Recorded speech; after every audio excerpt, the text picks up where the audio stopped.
Ça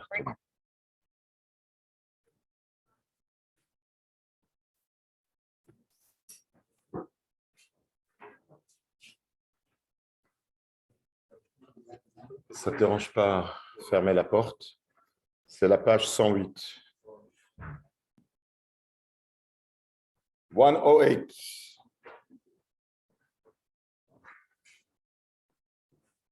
Boker Tov. Boker Tov, ceux qui sont en personne, ceux qui sont en Zoom.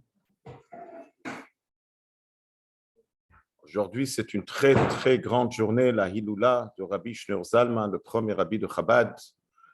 Donc, c'est un grand, grand moment qu'on va aujourd'hui se connecter avec lui. Comme c'est connu que quand on étudie les écrits du tzaddik, on se connecte avec le tzaddik. Rabbi Shneur Zalman était connu de prendre des sujets profonds et les faire descendre d'une manière que chacun puisse réaliser à travers des exemples.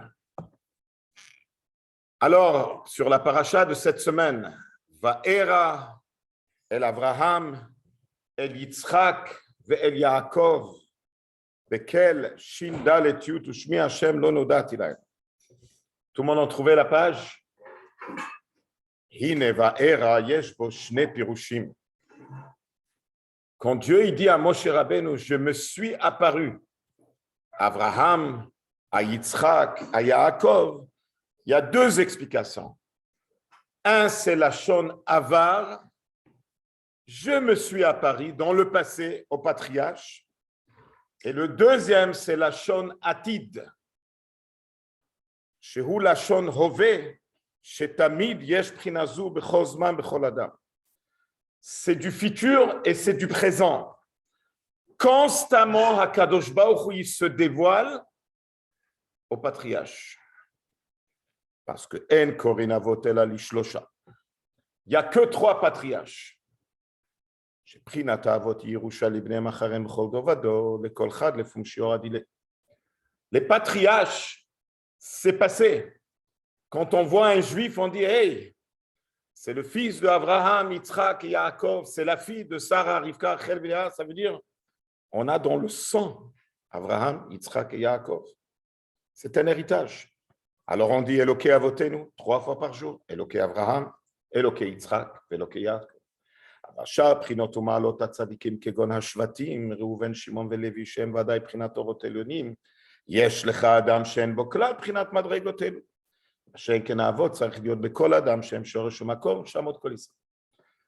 Est-ce qu'on va dire sur Reuven Avinu, Shimon Avinu, les tribus étaient des tzadikim, mais ce n'est pas passé dans les générations plus tard. Par contre, les patriarches, chaque juif, il a en lui les patriarches, parce que les patriarches, c'est la source et la racine de tous les âmes juifs.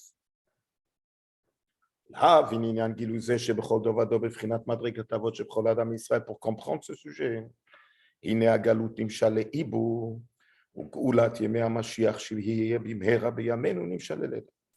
comprendre ce sujet, qu'est-ce que ça veut dire que Dieu il se dévoile à Abraham, Yitzhak et Yaakov qui se trouvent en nous? Alors il dit, l'exil est comparé à une femme enceinte. Et la délivrance est comparée à la naissance. Comme il dit le pasuk Ichaladiam Yaldat Sion et Banea, chez Israël, Netunim Betsara, Chaz Veshalom, Ktiv Kibau Banim Ad Mashber Vekoach En Laleda. Quand les Juifs ils sont en train de souffrir, Chaz Veshalom, c'est marqué le pasuk Kibau Banim Ad Mashber. C'est dur. Ça veut dire que c'est une femme qui est enceinte. Il n'y a pas de force pour la naissance. Et même Chevle Yemot HaMashiach. Les contractions de Mashiach s'appellent Chevle Leda. Les contractions, comme il dit le pasuk, Chevle Leda Yavola. Chen Bigulat Mitzrayim Imshil Benvuat Yecheskel Kol Aina Livlad Biyom Aleda. Kemo Shekatu Modotach Biyom Olelo Karat Sharach. Même la Géoula d'Égypte, le prophète Yecheskel, il dit que la Géoula d'Égypte, c'est une naissance. Ça veut dire que quand les Juifs étaient en Égypte, Qu'est-ce qu'il dit le pasuk? La kachatlo goy mikerev goy. C'est un peuple dans un autre peuple. Le juif était comme, il était enceinte dans le ventre. Pour comprendre qu'est-ce que ça veut dire naissance, il faut d'abord comprendre qu'est-ce que ça veut dire hibou. Amrou Razal, Tarash Rabbi Simlaï. Voilà ce qui est marqué dans la Gemara. Lema Havlad Tomé Bim'e Imo. À quoi ressemble un bébé dans le ventre de sa mère? Et le Rabbi Simlaï répond, il ressemble à Pinkas Mekupal, à un carnet plié. Rosho ben Birkav, la tête se trouve entre les genoux. Ikvotav al akvotav, la façon comment il est, ses pieds, c'est plié. Ve ochel mima sheimo ochelet. Le bébé dans le ventre de sa mère, il mange ce que sa maman mange, il boit ce que sa maman boit, il est très influencé de sa maman. C'est pour cela que dans le judaïsme, c'est la maman qui compte pour être juif. Si la maman est juive, eh ben, l'enfant sera juif, même si le père ne le pas. À tel point qu'on dit que l'enfant, il est même influencé de la musique que sa maman elle écoute quand elle est enceinte. Une fois, ils ont fait toute une enquête pour voir pourquoi un enfant il est attiré vers une certaine musique. Après, on a appris c'est ça que la maman elle écoutait quand elle était enceinte. Ou piv satoum, la bouche elle est fermée. Tabouro patouach, l'ombril est ouvert.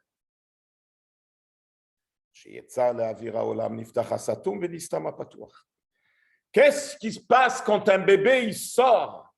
La première minute qu'un bébé il sort dans ce monde, ce qui est bouché, c'est ouvert, et ce qui est ouvert, c'est fermé. Ça veut dire la bouche, elle était fermée, elle s'ouvre, et l'ombril, elle était ouverte, maintenant elle se ferme. Dehainu, sheyesh lehaoubar kol chituch haevarim. Ça veut dire qu'un bébé dans le ventre de sa mère, il a tout. Il a roche, enaim, oznaim, il a la tête, il a les yeux, il a les oreilles. Et mamash, quand ça arrive à la fin, il va sortir même avec des cheveux. Alors, c'est quoi le problème? Chez Rosho, Mekupal ou Munach ben Birkav, la tête, elle est pliée entre les genoux. Chez Eno Meshamesh Klum. Eno Mechashev ou Marer. Il n'est pas capable d'être indépendant. C'est incroyable. Le bébé dans le ventre de sa mère, il apprend toute la Torah. Mais il n'est pas considéré que c'est vraiment lui qui pense et qui réfléchit. Et Naïm Lo, il a des yeux, mais il ne voit pas. Il a des oreilles et il n'écoute pas. Et même le manger, il ne passe pas de la manière normale. Il mange, mais le manger, il ne passe pas par la bouche. Il passe par l'ombril directement au Benemehaim, aux intestins. Ça veut dire le manger, il est là, les hagdi la gouf, pour grandir le corps.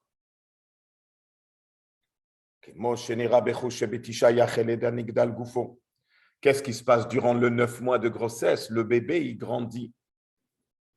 C'est le corps qui grandit.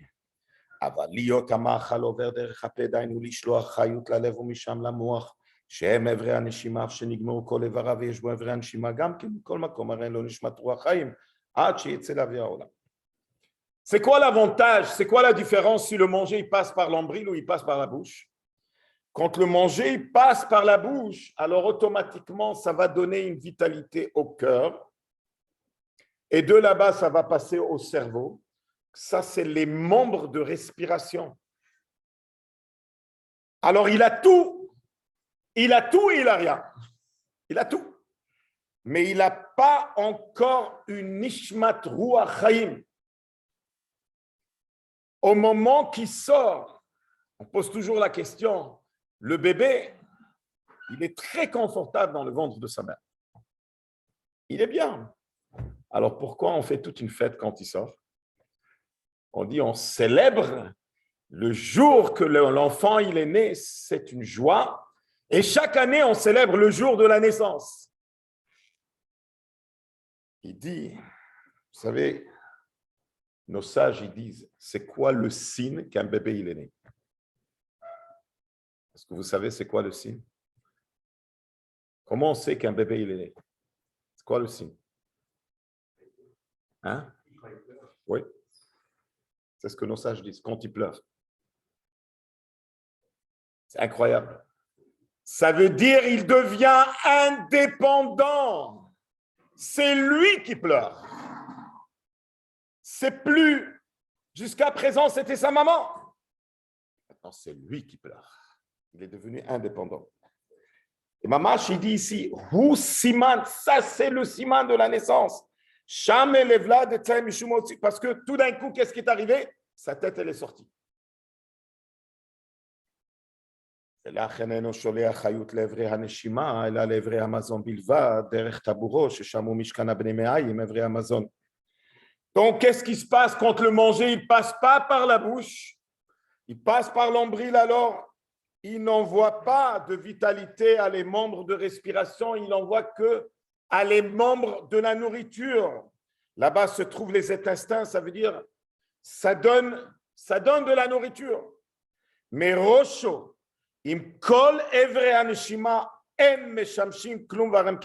la tête avec tous les membres de respiration qui ne fonctionnent pas. C'est comme s'ils sont morts. Et c'est ça la raison quand on dit Rosho Mutal Ben Birkav, la tête elle se trouve entre les genoux, il n'y a pas de vitalité. En Lochayut. Bon, on peut penser que Rabbi Shneur Zalman, c'est un grand expert. Il rentre dans tous les détails. Mais Rabbi Shneur Zalman, il n'est pas là pour nous donner de... Rabbi Shneur Zalman, il a amené cet exemple pour aller plus loin, pour nous expliquer qu'est-ce qui se passe maintenant quand on est en exil et pourquoi c'est important que le Mashiach arrive, qu'il y aura la naissance du peuple juif. Ça veut dire comme en Égypte, ils étaient enceintes et au moment qu'ils sont sortis, c'était la naissance du peuple juif. Le prophète Yecheskel le dit d'une manière très claire. C'est pour cela que la fête de Pessah, elle est tellement importante parce que le peuple juif n'était pas encore un peuple. Il y avait des juifs en Égypte, mais ce n'était pas encore un peuple. Quand est-ce qu'il y a eu la naissance, quand on veut célébrer la naissance du peuple juif, ça c'est Pessah. Donc combien des années on est le peuple juif? Qui peut me donner une idée? Combien d'années on est le peuple juif? Bravo. 3334. והנה, ככל הדברים האלה, ככל המשל הזה, כך נמשלו בני ישראל בעת הגלות. Tous ces détails qu'on vient d'expliquer, c'est pour nous expliquer qu'est-ce qui se passe quand le juif il est en exil. הכתיב השם עמרו מישק פירוש כמו שכתוב בזוהר דסה לקודשה בכולי לכתיב רחל מבקר כי איננו פירוש בזוהר קל לקדוש ברוך הוא כי איננו בגובנה זה פירוש שסילי שכינתו וגילוי לקותו מהתחתונים ודונה לבשר כאילו העולם דבר בפני עצמו והשמן לבעם ואין הבשה עיניים להם ולא יראו אור השם כי מה שמיים ולארץ מתחת ואפילו השפעת מצוות מעשים טובים שמזון הנפש אינו עובר דרך הנשימה לשלוח חיות ללב למוח מעדת השם ועבר אותו לעבדה בכל לבב נפש שלם נפש חפץ תשוקה מורגשת בלב. Il explique ici quelque chose d'extraordinaire. Il dit, comme un bébé dans le ventre de sa mère, la tête et le cœur ne fonctionnent pas. Ils sont là, mais ils ne fonctionnent pas. Mais c'est pareil aussi, il peut y avoir une situation, on a des yeux, mais on ne voit pas que Dieu, il est partout. Bashamayim mima valaretz mitachat. on donne l'importance au monde matériel. Même les mitzvot et les bonnes actions, c'est la nourriture de l'âme. Elles ne passent pas par les membres de respiration pour donner de la vitalité au cœur et au cerveau, pour que le cerveau, il va comprendre et après le cœur, il va avoir un amour extraordinaire vers Dieu. Comme c'est marqué, Vathi yiratam otim mitzvat anashim elumada. 3 mots. 3 mots qui nous expliquent qu'est-ce qui se passe dans ce monde. Mitzvat anashim melumada. Je vais à la synagogue. Et pourquoi je suis là? Parce que mon père, il allait à la synagogue. Parce que mon grand-père, il allait à la synagogue. Alors je vais à la synagogue. Je m'assois, j'ouvre le livre, je lis, je finis le livre, je ne sais même pas ce que j'ai dit. Au revoir, à demain. Ça veut dire, je fais. Ce n'est pas que je ne fais pas, mais ce que je fais, je le fais traditionnel. Alors, qu'est-ce qui arrive? Le cerveau et le cœur ne sont pas là. Qui est impliqué dans les mitzvot? C'est les pieds, c'est les mains. Je mets les tefilines, je donne la tzedaka, je cours. Oui, les mains et les pieds. Mais où il est le cerveau et le cœur? Ils ne sont pas là. Comme la fameuse histoire d'une personne qui était 3 heures à la synagogue. Et quand il a fini la prière, le rabbin il est venu lui dire, il lui dit « Shalom Aleichem, Baruch haba ». Le gars, il n'a pas compris de quoi il parle. Il dit « Sûrement, tu étais à Hong Kong. Et sûrement, avec tous les pensées que tu as eues, tu étais aussi à Congo. Et après, tu as traversé de l'autre côté du monde. Pendant 3 heures, il y a assez de temps pour faire le tour du monde. Maintenant, je te dis, Baruch haba, tu es retourné sur terre. » Ça veut dire, Rabbi Shneur Zalman, que son prénom, c'était Shneor, 2 lumières. Il est venu pour nous éclairer que ce n'est pas assez de servir Dieu avec nos pieds et nos mains. Il faut surtout que le cerveau et le cœur soient impliqués dans Avodat Hashem.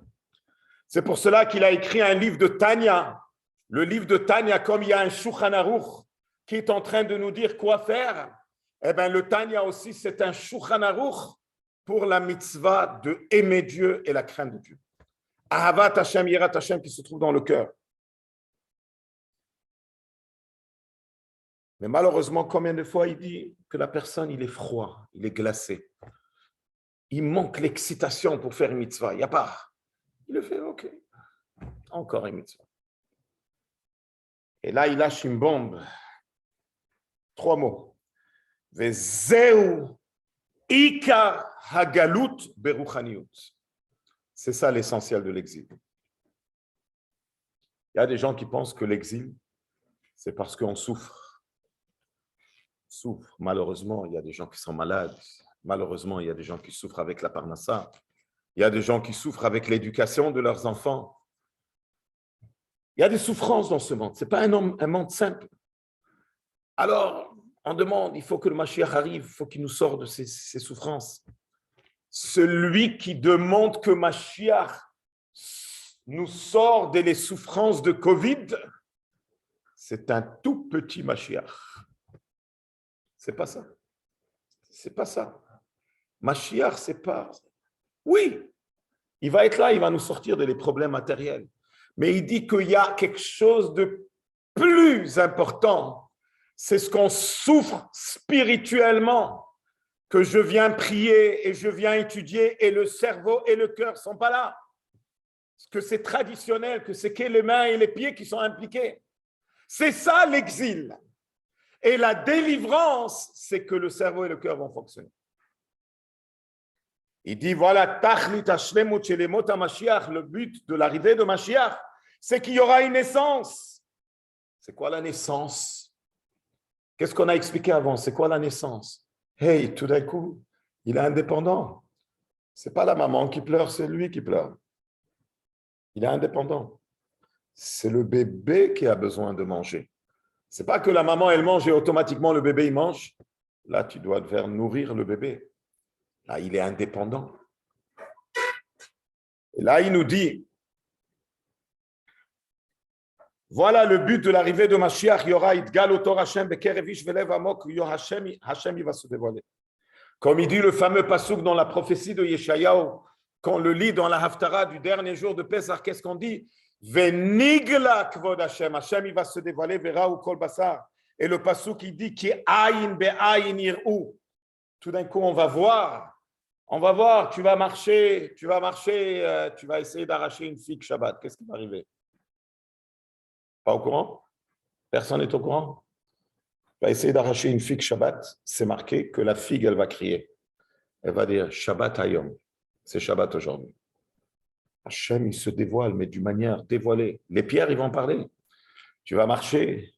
Tu ne vas pas dire des paroles de Torah. La pierre, elle va te dire, mais pourquoi, avec quel droit tu piétines sur moi? Ça va être quelque chose d'extraordinaire. Hachem va... C'est ça l'arrivée de Mashiach. Alors il dit, mais attention, l'arrivée de Mashiach, c'est une naissance, mais le bébé, tout a été fait au moment de l'exil. Ça aussi, c'est un point très important. On attend tous pour l'arrivée de Mashiach, mais il faut savoir que le bébé, avec les 248 membres, 365 nerfs, les cheveux, les ongles, tout ça, ça se fait quand la femme, elle est enceinte. Quand il y a la naissance, c'est juste qu'il est sorti, il est devenu indépendant, mais tout a été fait. Donc, ça veut dire que maintenant, le moment de l'exil, c'est le moment le plus précieux.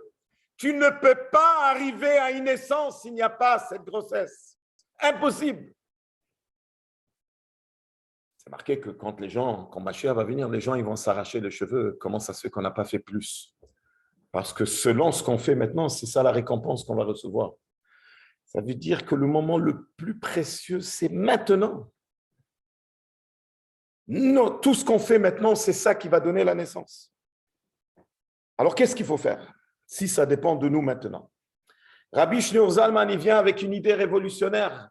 Il dit oui, maintenant, à travers la chassidoute, on n'a pas besoin d'attendre que le cerveau et le cœur fonctionnent à l'arrivée de Mashiach.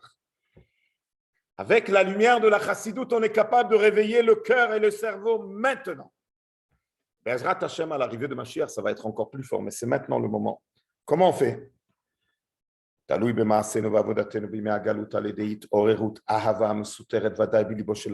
personne, il a un amour caché vers Dieu, il faut le réveiller.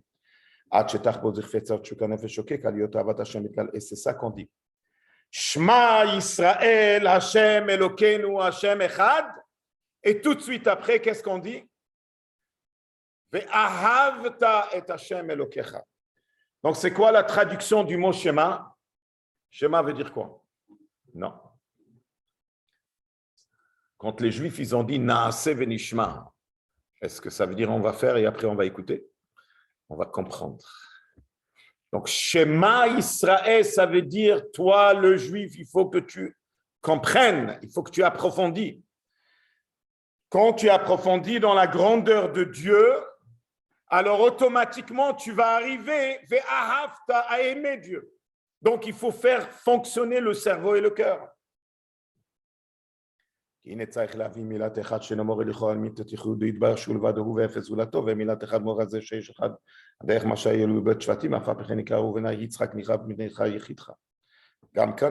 pose une très forte question. Il dit pourquoi tu dis Hashem Echad? Quand tu dis Echad, ça veut dire qu'il y a un deuxième.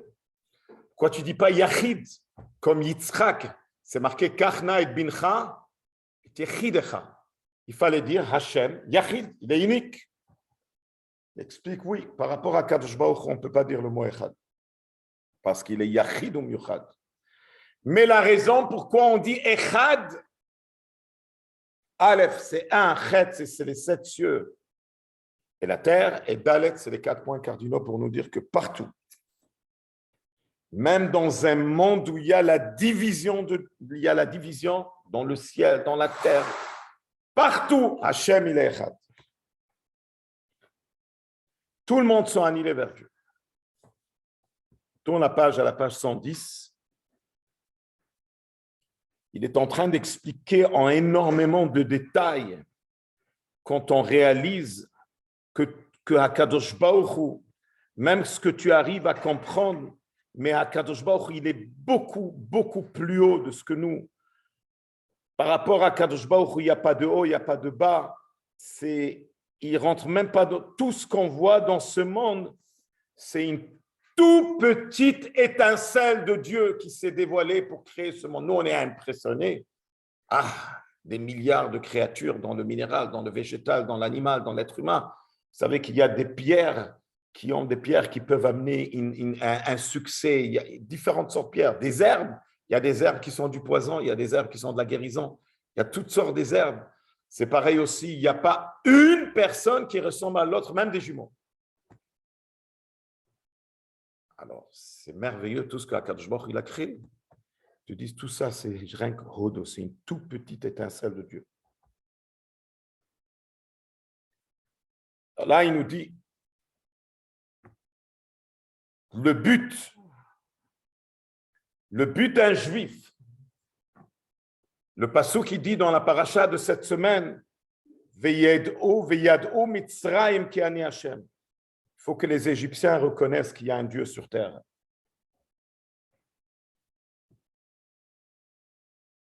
Alors il dit, le plus que la personne, le système, comment ça fonctionne, c'est que le cerveau, automatiquement, quand il sait que la chose elle est bonne, il va arriver à passer après à un sentiment dans le cœur, à aimer. Donc il y a une communication entre le cerveau et le cœur.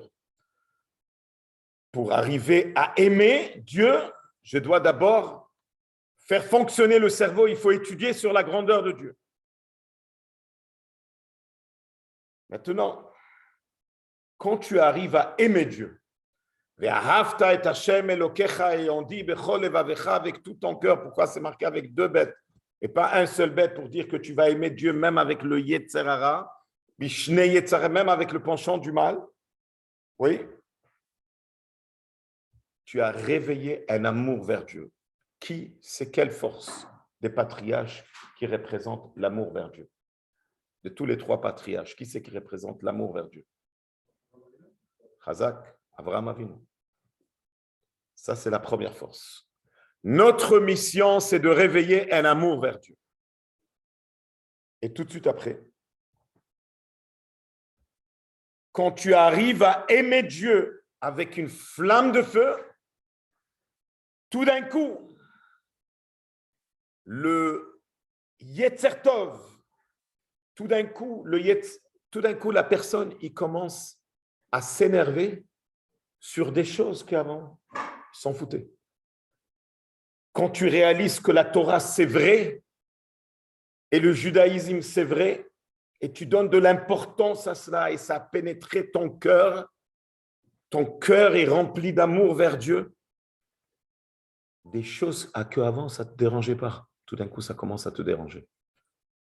Tout d'un coup, tu commences à t'énerver. C'est pas normal qu'il y a des choses pareilles qui se passent dans le monde. Ça n'a aucun sens. Pourquoi? C'est parce que tu as réveillé un amour vers Dieu. Alors après que tu réveilles un amour vers Dieu, tu vas arriver aussi à réveiller une certaine rigueur. Tout d'un coup, tu t'énerves sur des choses qu'avant, ça ne te disait rien. C'est quelle force, hein? Chazak, c'est Yitzhak. Mais il faut passer à la troisième.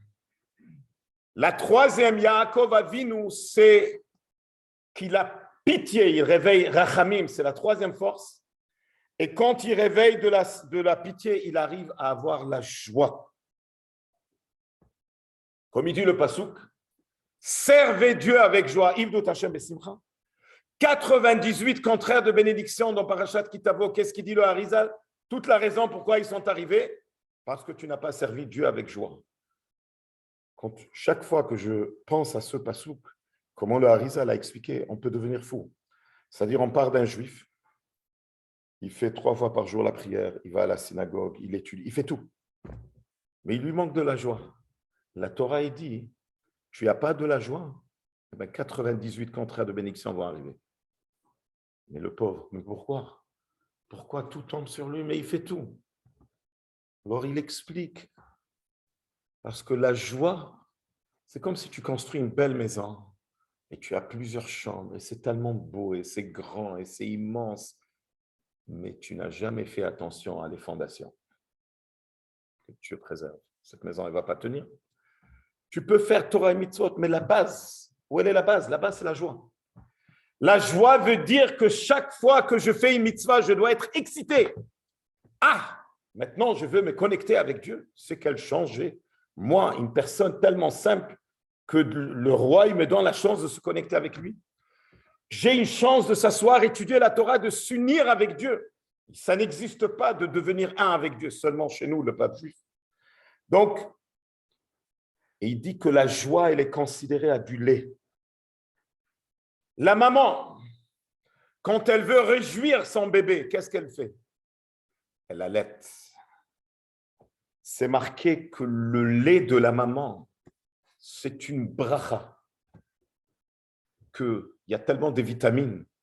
Mais le lait de la maman, c'est elle qui fait grandir le bébé. Le bébé est en train de grandir jusqu'à qu'un jour, il pourra marcher. Mais attention, le lait de la maman, d'où il vient? C'est quoi la source de ce lait? C'est du sang. C'est du sang qui s'est transformé à du lait. Mais le sang, d'où il vient? Parce que la personne, il a mangé. Alors, vous voyez ce qui se passe ici. Il y a 3 étapes. D'abord, on mange. Deuxièmement, ça devient du sang. Et après, ça devient du lait. C'est exactement les 3 forces. Abraham, Yitzhak, Yaakov. D'abord, tu réveilles un amour vers Dieu. C'est la nourriture. Après, cette nourriture, elle se transforme à du sang. Tout d'un coup, tu commences à t'énerver. Tout d'un coup, des choses qui n'étaient pas importantes pour toi deviennent importantes. Ça, c'est le sang. Mais après, le but, c'est que ce sang, il doit devenir du lait. Il faut passer à la joie. Donc, c'est 3 étapes. Alors, pour ceux qui suivent à l'intérieur, à la page 110, la 2e colonne, là-bas où c'est marqué « Ulehavin inyan ze ba'avodat Hashem », il va nous expliquer ici « Et korbani lachmi leishai ». הקורבן נעשה לא יתברר בחינת לחם ומזון כביכול שעולה ריח מעדך ישראל מפרנסים לאביהם שבשמיים.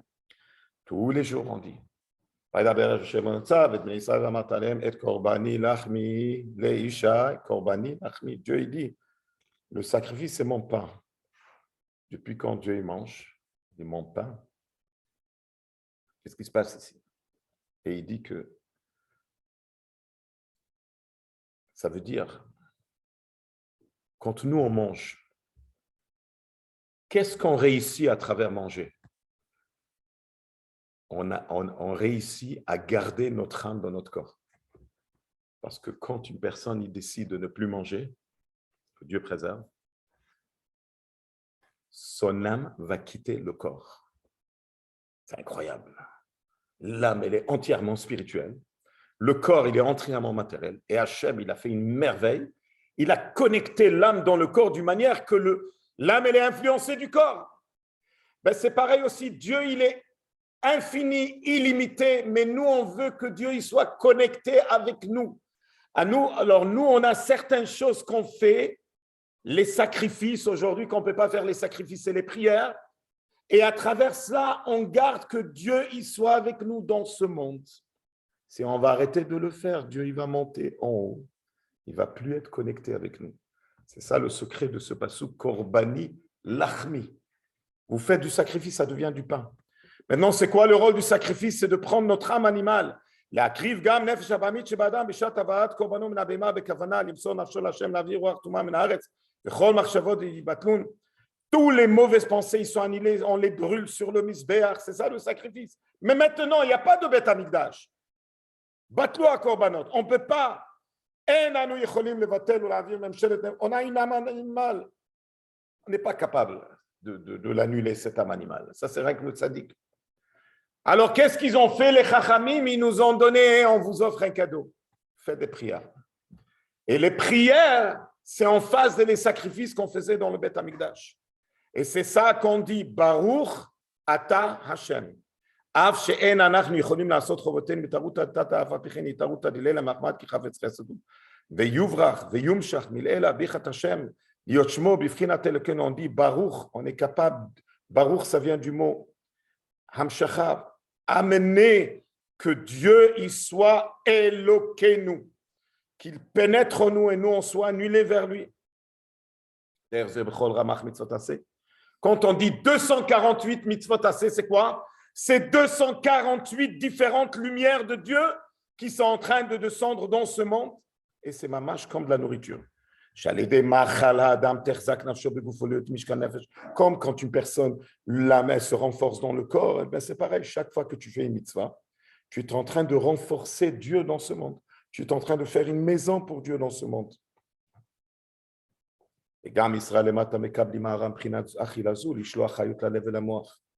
Donc, cette nourriture, comme une personne, quand je lui ai demandé de mettre les tefilines, il m'a répondu que pour lui, c'est assez une fois par année. Mais les tefilines, c'est assez pour lui. Alors, je lui ai posé la question, dis-moi, tu manges aussi une fois par année? Ah non, manger, c'est tous les jours. Hein. Je lui dis, c'est la même chose. Le corps, il se nourrit, l'âme, elle doit se nourrir. Alors, il faut comprendre que les mitzvot qu'on fait, c'est de la nourriture. Alors, quand on mange, qu'est-ce qui arrive? Ça envoie de la vitalité au cœur et au cerveau pour aimer Dieu. Et après, cette nourriture, elle se transforme à du sang. Le sang, Hadam, Hu HaNefesh, le sang, c'est l'âme. C'est comment on appelle un être humain en hébreu? À part le mot Adam, il y a une autre expression. Ish, et à part ça. Enosh, et à part ça. Gever, à part ça. Bassar vadam, du chair et du sang. C'est ça un être humain, du chair et du sang. Donc le sang, c'est mamash la vie d'une personne. Donc ce qu'une personne est en train de manger, ça devient du sang. Ça veut dire que parce que tu as réveillé, il est en train de dire, on ne réalise pas ce que nous on fait à travers une mitzvah. Quand moi je fais une mitzvah, j'ai amené la lumière de Dieu dans mon âme. C'est pour cela que le rabbi n'a jamais été impressionné quand un juif il disait que lui, il n'est pas intéressé. Tu lui demandes de faire une mitzvah, il te dit très clair, moi je suis contre ça, ça ne m'intéresse pas. Qu'est-ce que tu fais avec un juif pareil? Tu continues à insister qu'il fasse une mitzvah. Tu ne le lâches pas. Et quand il fait une mitzvah, vous savez ce qui arrive, comme c'est arrivé une fois. J'étais invité à une bar mitzvah et donc, on est invité à une bar mitzvah. La première des choses qu'on fait quand on est à une bar mitzvah, c'est d'aller faire le tour et voir qui n'a pas mis les tefilines. Alors, j'arrive vers une personne et la réponse, elle est hors de question. Non, c'est un non. Et là, on est en train de parler. Il me dit qu'il est le grand-père. Il est le grand-père du bar mitzvah. Je dis, écoutez, vous êtes le grand-père, il faut le faire pour votre petit-fils. OK. Il a accepté. Il va le faire pour son petit-fils. Il met les téphilines. Et là, quelque chose d'incroyable est arrivé. Devant mes yeux, il s'est mis à pleurer. Tout le schéma qu'il a lu, il ne savait même pas lire. Alors, je disais schéma, lui disait schéma. Il n'a pas arrêté de pleurer. Et il m'a dévoilé que la dernière fois qu'il a mis les tefilines, c'était à l'âge de 13 ans. Il avait 59 ans. Donc, faites le compte, combien des années sont passées sans mettre les tefilines? 46 ans. Et quand tu allumais les tefilines, c'est la même personne qui criait « Non, mais dur !» Mais qu'est-ce qui t'est arrivé? Voilà, il explique ici. Tu as donné de la nourriture. Quand une personne il ne mange pas, des fois il peut être dangereux. Il peut te dévorer s'il n'a pas mangé. Ah, qui mange, il se calme. Eh bien, la nourriture, tu donnes la nourriture à l'âme. C'est une autre personne. C'est ça qu'il est en train de nous expliquer. La première étape, il faut donner de la nourriture. Mais attention, après la nourriture, ça devient du sang. Donc, tout d'un coup, il commence à s'énerver. Tout d'un coup, le sang, il commence à bouillir. C'est le niveau de Yitzhak Avinu. Mais après, il faut pas s'arrêter. Il faut arriver à Yaakov Avinu, que lui, comme on sait que Abraham, ça représente Chesed, la bonté, Yitzhak, c'est la rigueur, et au milieu, c'est Tiferet. Il faut réveiller un Rachmanout, de la miséricorde sur son âme. Et ça va amener que tout d'un coup, il devient joyeux. Quand on fait une mitzvah, qu'est-ce qu'on dit? On fait une bracha d'abord. Qu'est-ce qu'on fait? Asher kideshanu bemitzvotav, que Akadosh Baruch Hu nous a sanctifiés par ses commandements. Tu es en train de dire, tu sais ce qui se passe avec une mitzvah, on est en train de se faire sanctifier.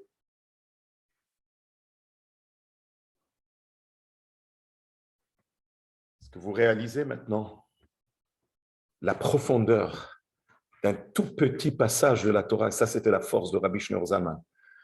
Chaque sujet de Torah, c'est d'aller en profondeur. Va'era el Avraham, el Yitzhak, ve'el Yaakov, bekel.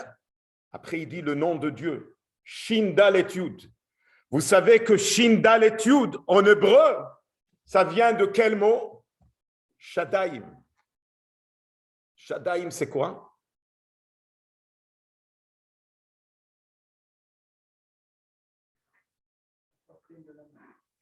On n'appelle pas ça le sein, hein?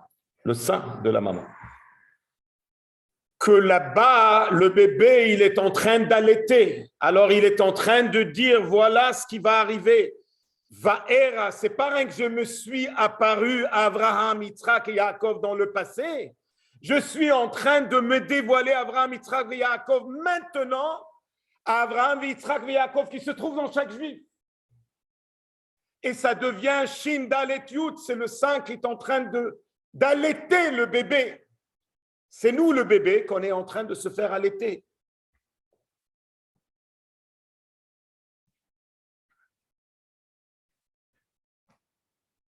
Et après, il nous dit, après tout ce qu'il nous a dit, que la paracha, elle est actuelle et que maintenant, oui, on est en exil, mais même en exil, il faut réveiller. C'est pour cela que la chassidoute met beaucoup de l'accent d'étudier sur la grandeur de Dieu. Le plus que tu étudies sur la grandeur de Dieu, tu vas arriver à aimer Dieu. Mais après, il nous dit, Ushmi Hashem lo nodati lahem. Il dit que, nos sages, ils disent qu'Avraham Avinu, il a pratiqué toute la Torah avant qu'elle soit donnée. Donc, Avraham Avinu, quelle prière? C'est connu que les 3 prières représentent les 3 patriarches. Quelle prière Avraham Avinu il a fait? Shachit. Il dit, vous savez ce que c'est quoi Shachit? Shachit, c'est que la lumière de Dieu, elle pénètre en nous pour aimer Dieu.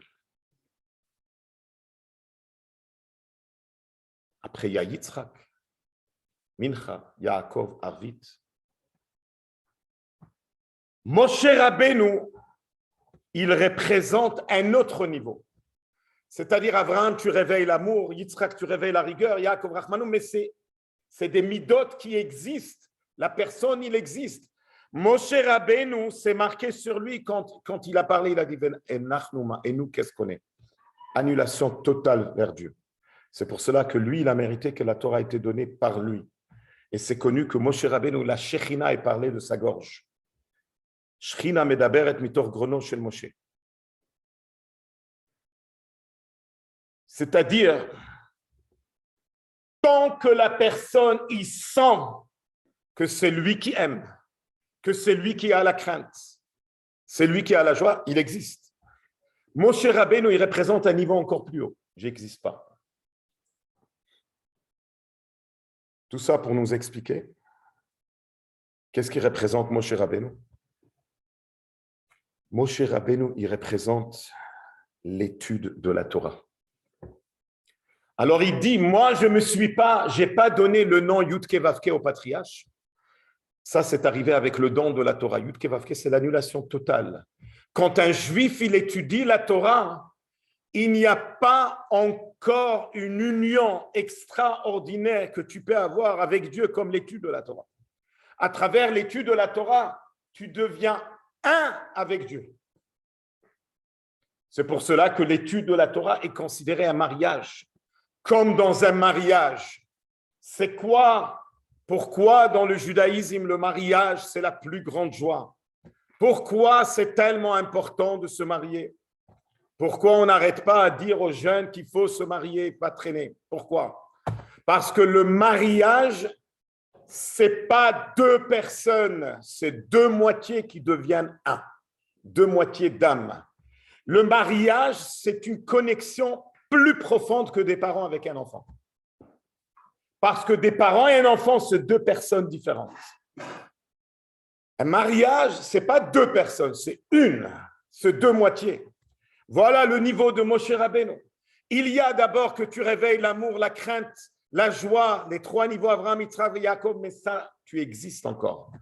Quand tu réveilles le niveau de Moshe Rabbeinu, le niveau de Moshe Rabbeinu, c'est qu'on n'existe plus, on devient une seule chose avec Dieu. Et ça se passe par l'étude de la Torah. Ça, c'est un niveau encore plus haut. Alors, en conclusion, on a étudié quelque chose d'extraordinaire, qu'il a amené des exemples de la vie d'un être humain sur Terre, tout ce qui se passe dans la grossesse d'un bébé, avec mamash, avec tous les détails, et tout ça pour nous expliquer, pour réveiller la conscience que combien de fois on vient à la synagogue et combien de fois on fait des mitzvot, mais tout ça c'est machinal, on ne réalise pas, le cerveau et le cœur ne sont pas là, on le fait, oui. Mais quand une personne il fait les choses par excitation, tout change. Comme Rabbi Shimon Bar Yochai il exprime dans le Zohar, il dit qu'il n'y a pas une meilleure façon de servir Dieu que de servir Dieu par amour. Let pulchana kel puchana dechimuta. L'exemple est simple. On est maintenant dans la période des vacances. Oui. La période des vacances, on sait très bien, comme le fameux proverbe, pourquoi il faut avoir une voiture. Pourquoi il faut avoir une voiture? Pour mettre une chanoukia sur la voiture. Pourquoi il y a un backyard? Pour mettre une souka. Hein? Une tente pour faire les minyan, Hazak. Et pourquoi il y a des vacances? Pour étudier la Torah. Alors, quand une personne, maintenant que c'est la période de vacances, alors il y a deux sortes d'employés. Il y a un employé, quand le patron est en vacances, l'employé, il fait la fête. Or, il est en vacances. Parce que toute la raison pourquoi il travaille par la peur, il n'a pas le choix. Le patron est en vacances, il ne sait pas ce qui se passe, c'est le moment de faire la fête. Si tu es en train d'aimer ton patron et tu aimes le travail, quand le patron n'est pas là, tu travailles encore plus fort. Parce que tu le fais par amour. C'est la même chose. La façon comme il y a des gens qui vont essayer, il y a une permission, la Torah elle a permis, il y a une porte de sortie où tu essayes de rendre, si tu aimes Dieu, tu ne vas pas acheter une toute petite paire de tefilin pour ton fils qui fait bar mitzvah, tu vas acheter une belle paire de tefilin. Tu vas investir, tu vas rendre ton fils excité dans la mitzvah. Il y a des gens qui vont rendre excité leur fils dans le bar, et il y a ceux qui vont rendre excité dans la mitzvah. Bar mitzvah. C'est ça qu'il faut savoir. Quand on est excité, tout change. Chanoukia, je vais avoir une belle menorah. Les tzitzit, un beau talit. Vous savez, il y a des gens qui ont un talit qui à peine il arrive jusqu'à là. Ça devient comme un charf. Un scarf. Tous les mitzvot qu'on fait, tu deviens excité à faire les mitzvot. Tu rembellis, tu veux faire le plus beau. C'est ça qu'il est en train de nous expliquer aujourd'hui dans sa grande journée, que c'est sa Iloula. Sa Iloula veut dire que tout ce qu'il a fait, toute sa Torah, tout son travail, elle monte très fort en haut. Et les Poel Yeshuot, Bekerev Haaretz, elle amène une libération sur terre. C'est-à-dire qu'aujourd'hui, on peut recevoir des bénédictions à travers ça, qu'on se connecte, on étudie sa Torah. Alors, il est en train de nous expliquer quand Dieu il a parlé à Moshe Rabbeinu, je me suis apparu à Abraham, Yitzhak et Yaakov, c'est pas rien que dans le passé. Chas v'shalom de regarder sur la Torah dans le passé, la preuve, on sort la Torah chaque semaine. Tu es en train de lire du passé? Pas du tout. Tu es en train de lire du présent. C'est ça la force de notre Torah. C'est éternel. La Torah nous parle aujourd'hui. Alors la Torah elle nous dit, je me suis apparu aujourd'hui. Abraham, Yitzhak, Yaakov, je dois réveiller aujourd'hui un amour vers Dieu. Abraham, une crainte vers Dieu, Yitzhak, et je dois réveiller une joie. Yaakov, je dois à tout prix arriver à aduler. D'abord, c'est de la nourriture, mais cette nourriture, elle se transforme à du sang, qui est de la rigueur, mais après, le sang, la rigueur, elle doit se transformer à du lait. Que ce lait, il va faire grandir le bébé. Nous, le bébé, c'est nous le bébé. Nous, Am Israël, on doit grandir dans notre vie. Quand tu vois un bébé que Dieu préserve, qui ne grandit pas, c'est un problème. Nous aussi, si aujourd'hui c'est comme hier, hier comme avant-hier, il y a un grand problème. Il faut grandir. Comment on grandit? Si on fait fonctionner le cerveau et le cœur. Quand on fait, c'est ça le dévoilement de Abraham, Yitzhak et Yaakov. Alors, que Be'ezrat Hashem, que cette journée extraordinaire de la Hiloula de Rabbi Shneur Zalman nous amène la grande bracha dans tout ce qu'on a besoin dans ce monde matériel. Et comme le Rabbi disait qu'aujourd'hui, il faut aussi étudier une halacha dans le Shulchan Aruch de Rabbi Shneur Zalman, comme c'est connu qu'il a écrit aussi un Shulchan Aruch. Et il a écrit le Tanya. Donc aujourd'hui, il faut étudier dans tout ce qu'il a. Alors, juste pour clôturer, il dit dans le Shulchan Aruch, la première halakha dans le Shulchan Aruch, c'est qu'une personne ne doit pas avoir honte de ceux qui se moquent de lui. Combien des fois dans la vie, un juif, il veut avancer et la seule raison pourquoi il n'avance pas, qu'est-ce que les amis vont dire? Qu'est-ce que les voisins ils vont dire? Qu'est-ce que l'autre il va dire? Comment l'autre il va tordre avec, comment il va te faire une grimace avec son nez qu'il n'est pas content de toi. Ça veut dire que toi, ta vie, elle dépend de l'autre. Qu'est-ce que l'autre il va penser? Alors la première, c'est pour cela que la première halakha dans le Shulchan Aruch, c'est sois courageux comme le tigre, ne pas avoir honte de ceux qui se moquent de nous. Aujourd'hui, c'est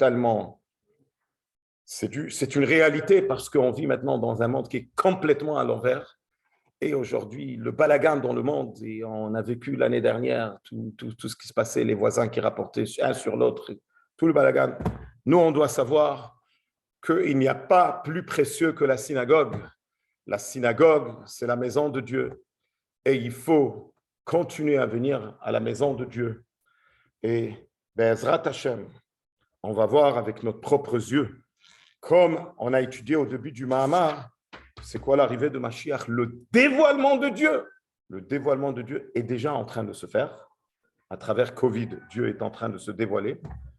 Il nous donne, comme il a dit à un Israélien, il a dit très fort, il a dit à Kadosh Baruch Hu, il nous donne Shiurei Bet Sefer.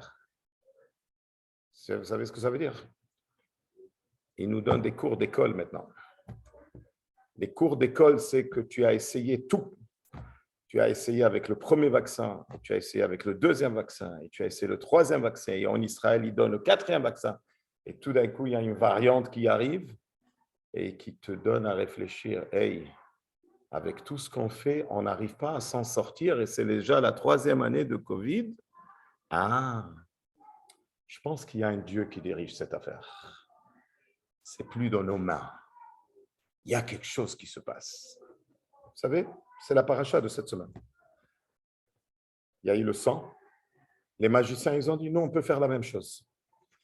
Ça, c'était la première vague. Il y a eu les grenouilles. Les magiciens, ils disent, nous, on peut faire la même chose. Quand c'est arrivé à la troisième, Kinim, qu'est-ce qu'ils ont dit, les magiciens? Ah, c'est fini. C'est Etzba Elokim. C'est la main de Dieu. C'est le doigt de Dieu. Ah, c'est ça fait. Eh bien, c'est ça. Hachem, il est en train de pousser pour que l'être humain, avec toute sa grande philosophie, avec tout son grand ego, il baisse la tête et il dit, ah, c'est Dieu. C'est la paracha de cette semaine. Vous voyez l'actualité? C'est mamash ça. Une vague, une deuxième vague, une troisième vague. Mais à un certain moment, les gens vont lever les mains et dire, ah, c'est Akadosh Baruch Hu. Et donc, on retourne vers Dieu et on réclame qu'on sort de l'exil le plus vite possible. Le Chaim à tout le monde. Le Chaim, tous ceux qui sont assis dans le Zoom, prenez un verre et faites le Chaim. Et sortez de vos limites et de vos barrières et arrêtez de paniquer. La panique, elle est dangereuse, elle n'est pas bonne pour la santé. Et sortez du Zoom et venez en personne. Le Chaim, le Chaim. Baruch ata Adonai Eloheinu melech haolam she'akol nהיה bidvaro. Le Chaim à l'arrivée de Mashiach. Next year with Mrs. Raskin starting in 2 minutes.